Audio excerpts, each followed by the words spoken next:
மாண்புமிகு பேரவைத் தலைவர் அவர்களே, இதய தெய்வம் புரட்சித் தலைவர் எம்ஜிஆர், சமூக நீதிகாத்த வீராங்கனை புரட்சித் தலைவி அம்மா இருவரும் தலைவருடைய ஆசையோடு கடந்த 4 ஆண்டுகள் ஆட்சி இருந்து முத்தான பல திட்டங்களை தந்து ஒக்கை புயல், கஜா புயல், பெஞ்சர் புயல், எந்த புயல் வந்தாலும் புயலாக அந்த பகுதிக்கு சென்று மக்களை காப்பாற்றிக் கொண்டிருக்கின்ற முன்னாள் முதலமைச்சர், கழகத்தினுடைய எதிர்கட்சி பொதுச் செயலாளர், எதிர்கட்சி தலைவர் அண்ணன் எடப்பாடி அவர்களை வணங்கி, நம்முடைய கோடா அண்ணன் எஸ் பி வேலுமணி அவர்களையும் துணைத் தலைவர் அண்ணன் உதயகுமார் அவர்களையும் வணங்கி, நம்முடைய சூலூர் தொகுதியிலே பல தொழிற்சாலைகள் வந்துவிட்டது.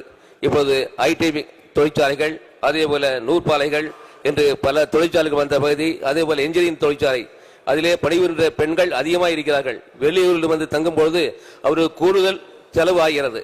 அந்த ஒரு குழந்தைக்காக அவர் குடும்பமே வந்து வீடெடுத்து தங்கக்கூடிய ஒரு சூழலை அந்த பகுதியில் உருவாக்கி கொண்டிருக்கிறது. எனவே நீங்கள் மகளிர் தங்கு விடுதி அமைத்து கொடுத்தால் அவருடைய செலவு குறைந்து அவருடைய வாழ்வாதாரத்தை காப்பாற்றக்கூடிய ஒரு திட்டம் நம்முடைய சூழல் ஒதுக்கி கொடுப்பார் என்பதை தங்கள் வாயிலாக கேட்டு அமர்கிறேன். அமைச்சர் அவர்கள் சூலூர் தொகுதியில் சாத்தியக்கூறுகளை ஆய்வு செய்து பணிபுரியும் மகளிர் நிறுவனத்துக்கான இடத்தை தேர்வு செய்து நிச்சயமாக அமைத்திடும் அந்த கோரிக்கையை மாண்புமிகு உறுப்பினருடைய கோரிக்கை அரசு பரிசீலிக்கும். மாண்புமிகு உறுப்பினர் விபி கந்தசாமி. மாண்புமிகு பேரவைத் தலைவர்களே, நம்முடைய அரசின் மூலமாக சமூக நலத்துறை சார்பாக பல இடங்களில் கோவை மாவட்டத்தில் 3 இடங்களில் நம்முடைய மகளிர் தங்கும் விடுதி அமைக்கப்பட்டிருக்கிறது. அமைச்சர் அவர்கள் கூறினார்கள். அவர்களுக்கு நிதி எவ்வளவு நீங்கள் வசூல் செய்கிறீர்கள், அவருக்கு என்னென்ன வசதிகள் செய்து கொடுக்கப்பட்டிருக்கிறது, அவர்களுக்கு மாதம் எவ்வளவு நாம் வசூல் செய்கிறோம் என்பதை நேரத்தில் தனி கேள்வியா போடுங்க. உங்களுக்கு ஒரு சமூக நலத்துறை செலவு கேட்டுட்டோம்னா மறுபடியும் அதிகமா கேட்கலாமா, அதிகமா செலவு வந்து இது விட்டுலாம். அதுக்காக தான் கேட்கணும். அதுக்கு என்ன நிதி மாதம் வசூல் செய்கிறீர்கள் என்பதை தங்கள் வாயிலாக கேட்ட வருகிறேன். மாண்புமிகு அமைச்சர்.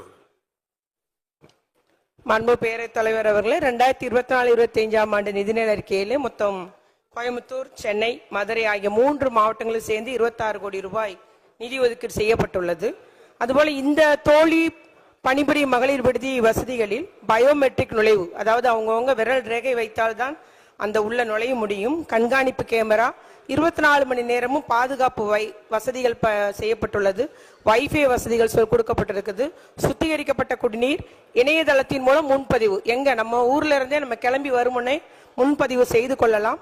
அதுபோல் கொதிநீர் கலன் வசதி செய்து கொடுக்கப்பட்டுள்ளது. தினசரி அறை பராமரிப்பு மற்றும் சலவை எந்திரம், வாகன நிறுத்துமிடம், அவர்களுக்காகவே அவர்கள் சமைத்துக் கொள்ள விரும்பினாலும் அதற்கும் வசதி அளிக்கப்பட்டுள்ளது. அதே போல் அவர்கள் குழந்தைகளுடனும் அதுல பெண்கள் தங்கிக் கொள்ளலாம். மாதம் வாடகை அல்ல, 1 நாள் 2 நாள் என்ற அந்த வாடகையிலும் அவர்கள் தங்கிக் கொள்ளலாம் என்று பணிபுரியும் மகளிர் மட்டுமல்லாதல் அரசு நுழைவுத் தேர்வுகள் மற்றும் ஏதாவது இன்டர்வியூக்கு வரக்கூடிய பெண்கள் கூட இதை பயன்படுத்திக் கொள்ளும் விதமாக அத்தனை வசதிகளும் அளிக்கப்பட்டுள்ளது. ஒரு தனிநபர், இந்த சென்னையை பொறுத்த வரைக்கும் தனி நபருடைய வாடகை 6500 ரூபாய் மாசத்துக்கு.